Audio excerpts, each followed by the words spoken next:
4 Grand Slam.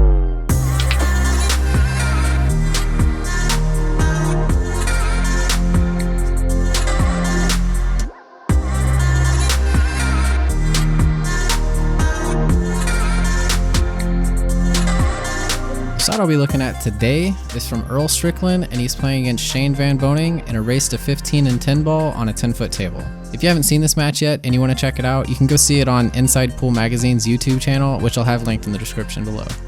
The match starts with the lag that Shane wins and he breaks dry, but he leaves Earl snookered behind the 6th ball. Since this is right after the break, Earl has 2 options here. He could play the kick shot or he could do what is called a push out. At this level though, if you can control both the object ball and the cue ball, you really don't want to leave your opponent with the option to shoot or make you shoot. There isn't much angle to the kick shot, and the 1 is pretty close to the rail, making this shot pretty easy to judge. Earl's goal on this shot obviously starts with making contact with the 1 ball and driving something into a rail. Those are given. But those kind of shots just don't cut it at this level. When professional players kick, they need to kick with a purpose, and that's exactly what he does here. Now it's pretty hard to kick the pocket a ball, especially when it's like this in the middle of the table, but Earl definitely knows which side of the ball he wants to hit on and where he wants the cue ball to go, as well as the object ball. Earl ends up playing a great kick shot, hitting the left side of the 1 ball, which ends up separating the 2 balls. The 1 is sent to the far short rail, and the cue ball to the opposite short rail. One thing to notice here though is that he hits the shot with quite a bit of bottom English. When the cue ball changes direction, that bottom English is actually now top, and that helps to get the cue ball all the way down to the bottom rail. He barely misses the snooker behind the 2 ball, but Shane still doesn't have a viable defensive option from here, and he is forced to play safe. Shane grazes the 1 ball and sends it 2 rails back towards the center of the short rail, while controlling the cue ball and sending it back down to the opposite short rail, and also hooking Earl behind the 3 and 9. Earl ends up being forced to play another kick shot, and it's hard to tell exactly what he wanted to do here. Maybe just leave the cue ball on the end rail again, but he does get a bit fortunate to have only left Shane with the edge of the 1 ball after running into the 3-9. Shane then attempts to put the 1 on the far short rail again while bringing the cue ball back up to the opposite short rail, but he ends up running into the 6 ball, leaving Earl with a shot on the 1 with a chance to get out of the rack. Earl gets to work but runs into trouble pretty quick. It's hard to tell if he meant to hit this next shot softer to play it in the corner, or to hit it a bit harder and leave an easier cut into the side pocket. But he ends up on the 50-yard line between the 2 shots. Cutting the 3 down into the corner is the easier shot, definitely, but it doesn't offer any position on the 4. And instead he has to take a really sharp cut into the side pocket while trying to maintain control of the cue ball. He actually does a great job of keeping the cue ball on a leash, but he winds up in this really awkward position. Typically on a shot like this, if you wound up on the right side of the pocket line, you can just send the cue ball around 3 rails with top left. And if you end up on the left side of the pocket line, all you gotta do is pocket the ball and you automatically get shape on the 5 ball with just a bit of top. But he ends up in this sort of no man's land. He has a little bit of angle, but he doesn't have enough angle to make the cue ball go 3 rails around the table, at least not naturally. If you put top on this ball, it's gonna be hitting the rail pretty much straight on, and most of the left that the cue ball has on it is gonna die out after hitting the first rail. So what options does he have from here?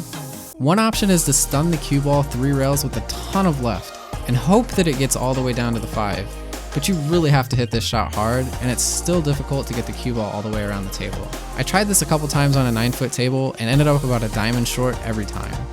I don't doubt that it's possible, but you really have to come up with a monster stroke to get it done, and it isn't nearly as effective as the option that Earl ends up taking.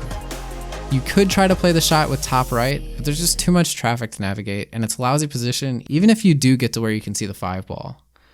The next option though that I really liked was hitting that like button. But seriously, banking the 4 into the opposite side pocket. It offers the perfect angle to get down to the 5, and the 8 ball makes the pocket gigantic. It makes the shot really hard to miss. But how did Earl deal with this? He comes up with a solution that is pretty brilliant. As I stated earlier, you would typically want to go 3 rails, but with so little angle, the cue ball and the rail end up absorbing most of the energy and English that you put onto the cue ball. So instead, he loads the cue ball up with a ton of bottom left, completely bypassing the need to hit the first rail. And he ends up with perfect shape on the 5, and he gets out of the rest of the rack, and now it's my turn to try.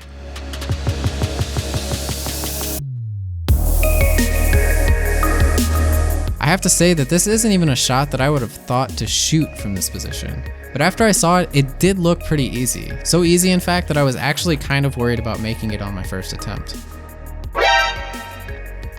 Moving on. So after a stellar first attempt, I chalk up and go for it again, and it works. I get shape on the 5, and I even have a nice angle to get on the 6, but after reviewing the video, I do see that I had a little less angle than Earl did. It just didn't look nearly as gnarly as Earl's shot. So I figured I would keep shooting to see if I could get it to replicate more what Earl's shot actually looked like. But rather than adjusting the cue ball, because I felt like I was pretty accurate in setting up the table, I figured I'd aim the 4 ball more to the right of the side pocket, which should give me a bit more angle. I go for it one more time, and it's perfect. It really couldn't have gotten much closer unless I was playing on a 10-foot table instead of a 9-foot, and the felt was a little bit faster.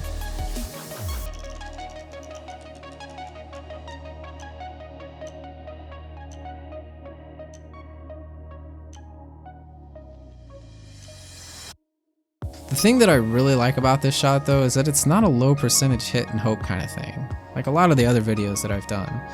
It's the kind of shot that once you know that it exists, it's something that you can add to your playbook. If you ever find yourself in a similar situation, though you might not find yourself there very often, it's something you can pull out of the playbook, and it works, and it's consistent. And if you'd be interested in another strange positional shot, you should check out my breakdown and recreation video of a shot that Carlo Beato played against Paggy Lion. Also, if you're new to the channel and enjoyed the video, consider subscribing. I'd like to hit 10,000 subscribers by the end of this year. And lastly, if you'd like to help my channel grow, just hit the like button, leave a comment in the comment section below. It works wonders with the YouTube algorithm and helps push my video to new viewers.